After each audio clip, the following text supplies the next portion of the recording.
दोस्तों, केंद्र सरकार के पास में एक ऐसा वेपन है जिससे वो स्टेट को कंट्रोल करता है और वही वेपन जो है वो अब काम में आने वाला है वेस्ट बंगाल के अंदर। तो ममता दीदी तो गई, ममता दीदी की छुट्टी जो है वो अब होने वाली है। और मैं ऐसा इसलिए और डेफिनेटली कह सकता हूं क्योंकि वेस्ट बंगाल के अंदर जो अभी गवर्नर है आनंद बोस, उन्होंने हाल ही के अंदर कुछ कदम उठाए हैं ऐसे जिनसे ये प्रतीत होता है कि कहीं ना कहीं वेस्ट बंगाल के अंदर प्रेसिडेंशियल रूल लगने वाला है, राष्ट्रपति शासन लगने वाला है। लेकिन हम लोग आनंद बोस को भी थोड़ा सा आड़े हाथों लेंगे। ये वही व्यक्ति है जिसके खिलाफ मई 2024 के अंदर महिला के उत्पीड़न का आरोप इस व्यक्ति के ऊपर लगा था।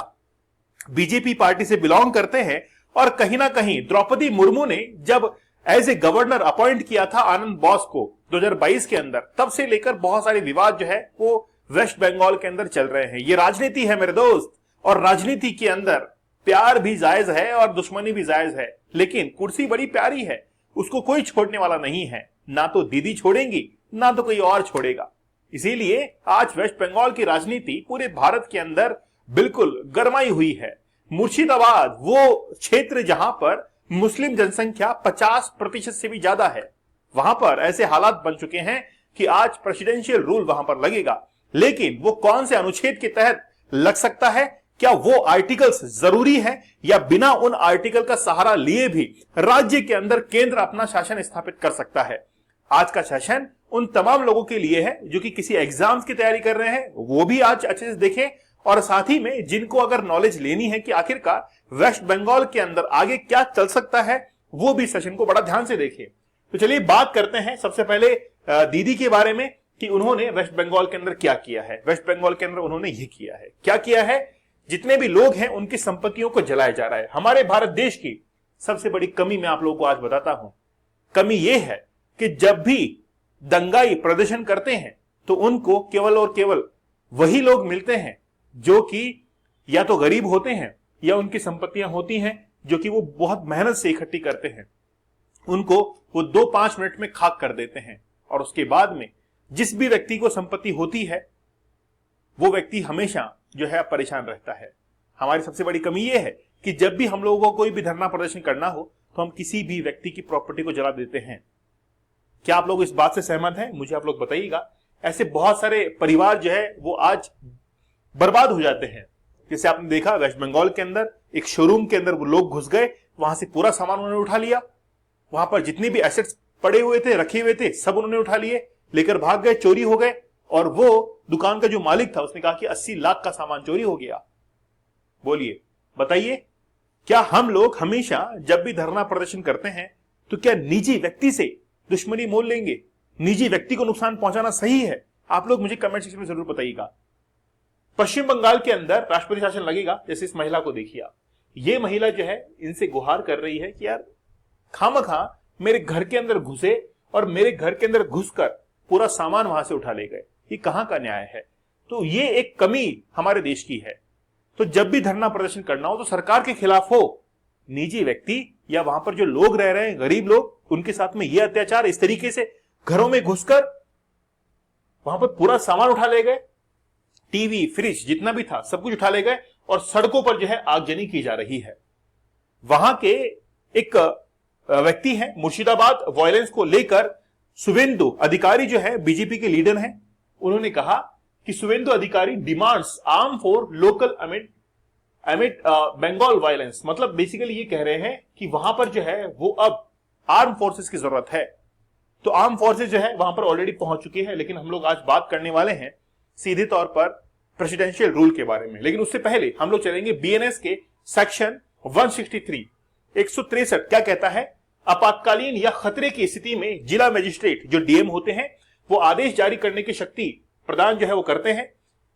यह आदेश उन मामलों में जारी किए जा सकते हैं जहां उपद्रव हो या फिर आशंका हो कि वहां पर उपद्रव हो सकते हैं। इस मामले में तत्काल कार्रवाई या फिर रोक लगाना आवश्यक हो, वहां पर डीएम जो है वो क्या कर सकते हैं, आदेश जारी कर सकते हैं।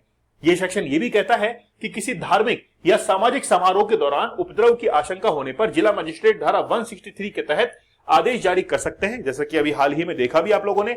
और हर जगह पर जहां पर भी दंगे होने की संभावना लगती है वहां पर डीएम जो है वो शासन को अपने हाथ में लेते हैं और वहां पर इस सेक्शन के तहत ही जो है आदेश जारी करते हैं। किसी स्थान पर लोगों के इकट्ठा होने से उपद्रव होने की आशंका होने पर जिला मजिस्ट्रेट उस स्थान पर इकट्ठा होने से रोक सकते हैं। किसी व्यक्ति द्वारा सार्वजनिक शांति भंग करने की आशंका होने पर जिला मजिस्ट्रेट उसे कुछ कार्य करने से जो है वो इनकार भी कर सकते हैं। मुर्शिदाबाद के अंदर जो वायलेंस हुई है वो वायलेंस हुई क्यों? क्योंकि 8 अप्रैल को जैसी वक्फ जो कानून था वो लागू हुआ, एक्ट लागू हुआ, उसके बाद में वहां पर दंगे जो है वो होना शुरू हो गए। लेकिन वेस्ट बंगाल में ही क्यों हुए? भारत की और भी तो स्टेट है जहां पर मुस्लिम पॉपुलेशन भी है, हिंदू भी साथ में रहते हैं, लेकिन वेस्ट बंगाल में ही क्यों? बात यह है, उसका आपको जवाब आगे मिलेगा। देखिए, हिंदूज में जो है वो पॉपुलेशन की अगर बात करें हम लोग तो 70.54 है वेस्ट बंगाल के अंदर। इस्लाम को मानने वाले 27.0% है, क्रिश्चियनिटी को 0.72, बाकी बहुत जो है वो माइनॉरिटी के अंदर है। लेकिन ये जो दो रिलीजन है, हिंदू है, इस्लाम है, ये दोनों वहां पर डोमिनेट करते हैं। लेकिन हमको यहां पर डिस्ट्रिक्ट वाइज पॉपुलेशन देखने की आवश्यकता है। अब देखिए आप लोग, जब हम लोग पॉपुलेशन की बात करते हैं तो बहुत सारे डिस्ट्रिक्ट हैं, लेकिन मुस्लिम परसेंटेज की बात करेंगे कि कहां पर ज्यादा है। सबसे पहले आप लोग देखेंगे कि यहां पर एक आप लोग ये देख सकते हैं बिरभूम, ठीक है। उसके बाद में दक्षिण दीनाजपुर, ठीक है, 24% है। उसके बाद में यहां पर आप देखिए, मैं आपको बताता हूं मलाड के अंदर, ठीक है ना, या मालदाह जो है, मलाड नहीं मालदाह जो है, वहां पर 51.27% मुस्लिम पॉपुलेशन है।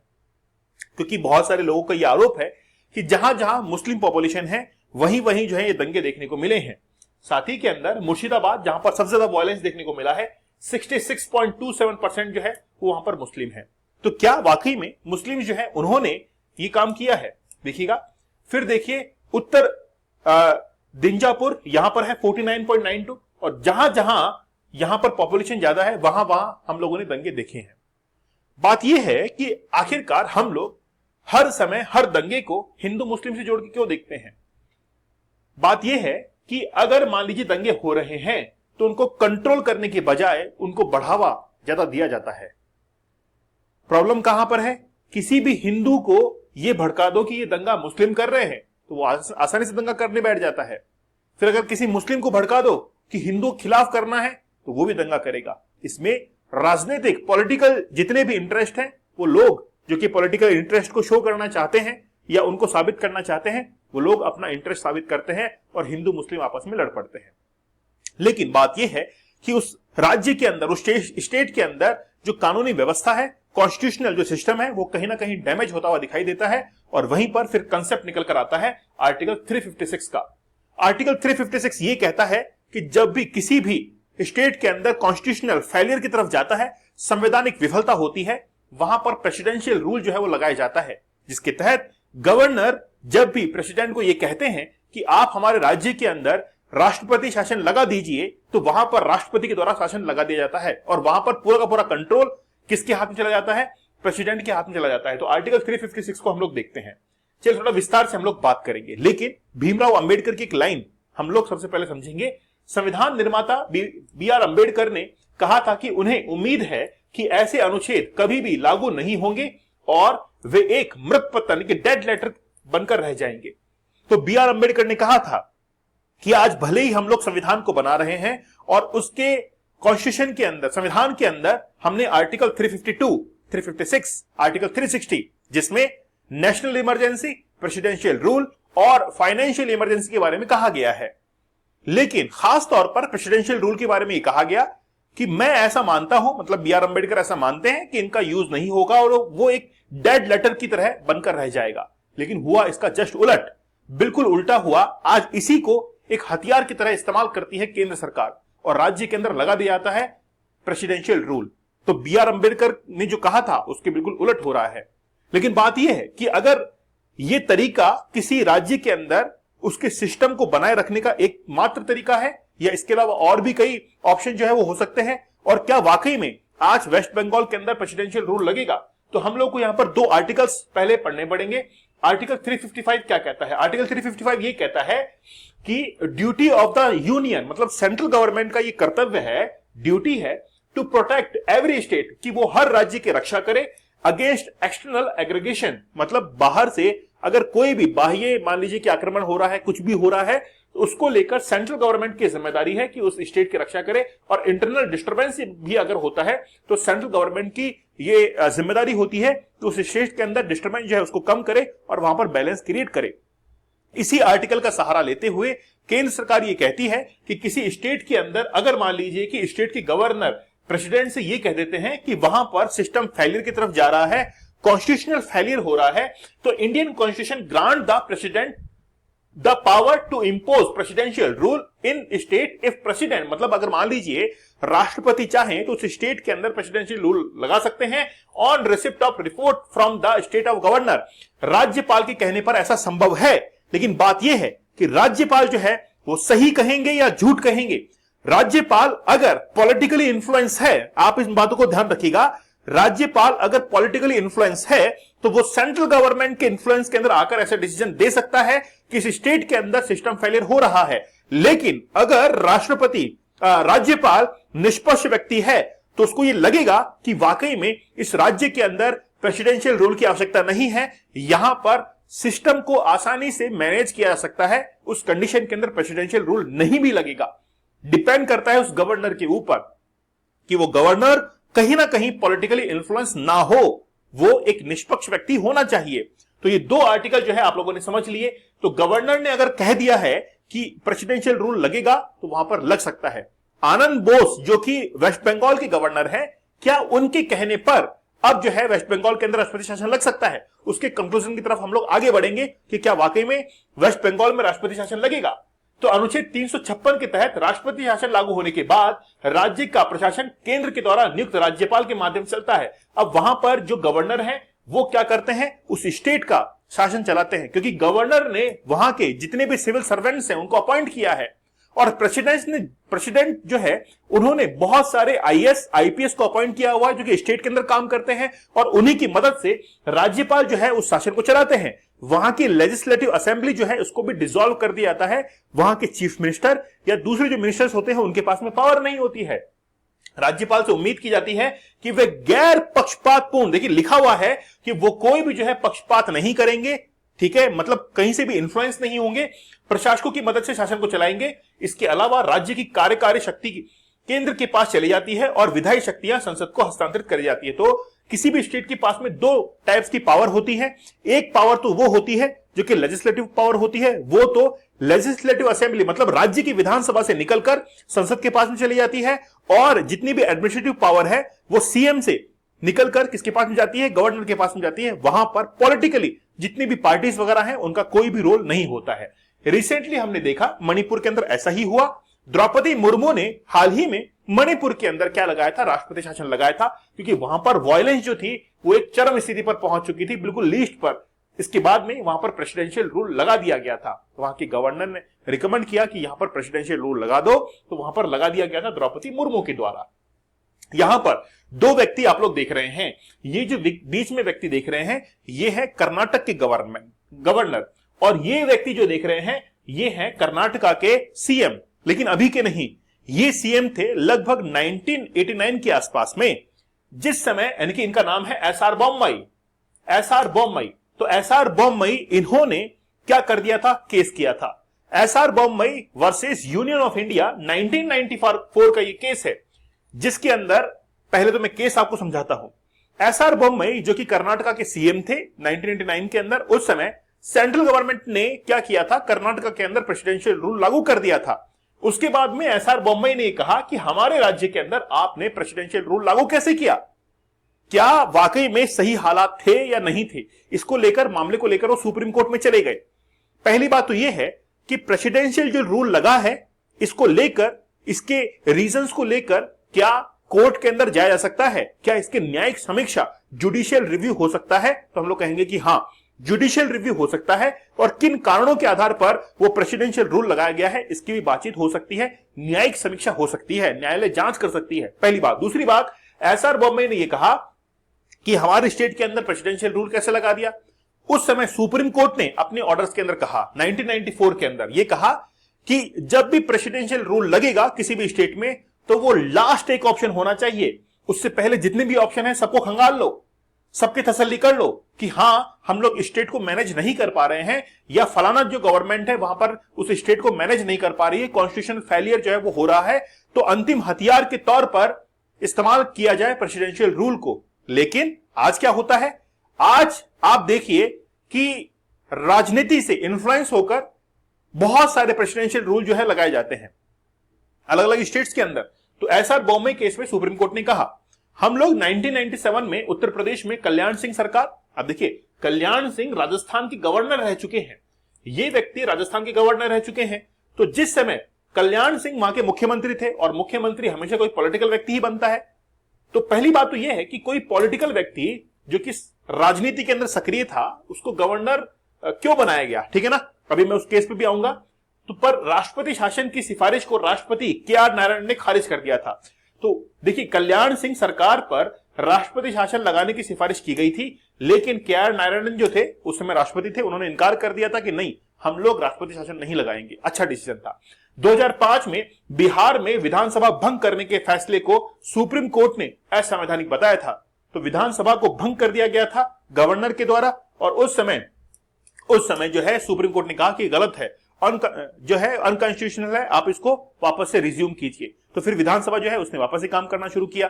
इसका मतलब यह है कि अगर कहीं पर भी कुछ ऐसा लगता है कि गलत हो रहा है, आप देखिए West Bengal governor to submit report, West Bengal के जो गवर्नर है आनंद बोस, उन्होंने रिसेंटली मुर्शिदाबाद जो वायलेंस था उसके ऊपर सेंट्रल को एक रिपोर्ट सौंपी। Also take up the issue with CM, ठीक है। तो ये जो व्यक्ति आप लोग देख रहे हैं इनके बारे में बातचीत कर लेते हैं। गवर्नर कहां के हैं, वेस्ट बंगाल के हैं। इनकी क्या रही है इनकी राजनीति, उससे बात करते हैं। आनंद बोस जिनके ऊपर एलिगेशंस लगे थे कि उन्होंने मई 2024 के अंदर एक महिला के साथ में वहां पर कुछ देखिए ये चीज कंफर्म नहीं हुई थी, जांच चल रही थी, लेकिन उसको मॉलेस्ट किया था। ये केस जो है इनके ऐसे आरोप इस व्यक्ति के ऊपर लगे थे, ठीक है। तो सेक्सुअल एलिगेशन जो है इनके ऊपर लगे। क्या हुआ, क्या इन्वेस्टिगेशन हुआ, तो investigate the sexual allegation against the governor, meanwhile the governor has requested, मतलब बेसिकली क्या हुआ, इसके अंदर कुछ भी होना जाना नहीं हुआ और क्लीन चिट इनको मिल गई। अब क्यों मिली क्लीन चिट, किन हालातों में मिली, इसका कोई खुलासा नहीं है, लेकिन ये व्यक्ति जो है वो क्या है, पॉलिटिकली कहीं ना कहीं इन्फ्लुएंस दिखाई देते हैं। कैसे, क्योंकि हम लोग देखेंगे कि इनकी पॉलिटिकल पार्टी जो है वो कौन सी है, बीजेपी है, बीजेपी है। और ये बात मैं खुद नहीं कह रहा हूं कि आप लोग सोच रहे हो कि मैं मन से बना के कह रहा हूं, ये जो व्यक्ति हैं ये बीजेपी से क्या है, बीजेपी पार्टी के रहे हैं, ठीक है। 2 मई 2024 को जो आनंद बोस हैं was accuse of sexual harassment by women, contractual वहां पे एक स्टाफ था, ठीक है, राजभवन के अंदर कोलकाता में। The woman alleged that governor had molest on 24 April 2024, तो 24 अप्रैल को मोलेस्ट किया गया था उस महिला को, ऐसा आरोप गवर्नर के ऊपर लगाया था, लेकिन बाद में कुछ भी साबित नहीं हुआ। लेकिन बात यह है, मैं ऐसा इसलिए कह रहा था क्योंकि सरकारिया जो कमीशन था, सरकारिया कमीशन जो कि इंदिरा गांधी के समय बना था, आरएस सरकारिया के समय 1983 के अंदर, उस समय सरकारी कमीशन ने कहा था कि अगर कोई पॉलिटिकली इन्फ्लुएंस है या राजनीति के अंदर सक्रिय जो व्यक्ति है उसको कभी भी गवर्नर नहीं बनाया जाना चाहिए, क्योंकि वो अपने निर्णय के अंदर हमेशा पॉलिटिकली अलाइन होकर निर्णय लेगा, पहली बात। दूसरी बात ये भी कहा था कि जो जिस स्टेट का है उसी स्टेट के अंदर गवर्नर भी नहीं बनेगा, और यह भी कहा था कि जब भी गवर्नर के अपॉइंटमेंट हो तो वहां के सीएम को पूछ ले कि वाकई में क्या ये गवर्नर जो है आपके स्टेट के अंदर काम करेंगे कि नहीं करेंगे, तो उनसे भी थोड़ा सा राय मशवरा होना चाहिए। यहां तक कि 1969 के अंदर पीवी राजमन्नार, तमिलनाडु का एक कमीशन था, तमिलनाडु गवर्नमेंट ने कमीशन बनाया था राजमन्नार की अध्यक्षता के अंदर। 1969 के अंदर इस कमीशन ने, राजमन्नार कमीशन ने अपनी रिपोर्ट सौंपी थी और यह कहा था कि गवर्नर के पद को खत्म ही कर दो, कोई जरूरत ही नहीं इस पद की, कोई जरूरत ही नहीं है, ये केवल और केवल एक सेंटर का एजेंट है। तो आप लोग मुझे बताइए कि वेस्ट बंगाल के अंदर प्रेसिडेंशियल रूल लगेगा या नहीं लगेगा। हां, अगर मान लीजिए कि गवर्नर प्रेसिडेंशियल यानी कि अगर पॉलिटिकली अलाइन ना हो या पॉलिटिकल पार्टी से ना हो तो फिर भी हम लोग चांस ले सकते थे कि यार प्रेसिडेंशियल रूल नहीं लगेगा, लेकिन ऐसा लग रहा है कि प्रेसिडेंशियल रूल लग सकता है, बहुत ज्यादा जो है संभावना है कि वहां पर प्रेसिडेंशियल रूल लगेगा।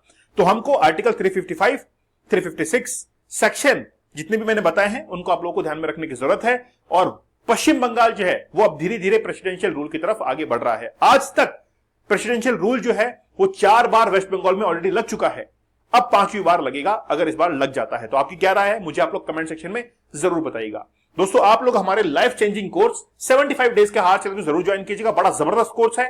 इसमें पोर्नोग्राफी का जो आपका एडिक्शन है, देखिए अगर आप लोग पोर्नोग्राफी देखते हैं तो आप लोगों को लगता है यार ये कोई एडिक्शन थोड़ा ना है, हम तो जब चाहे इससे बाहर निकल जाए।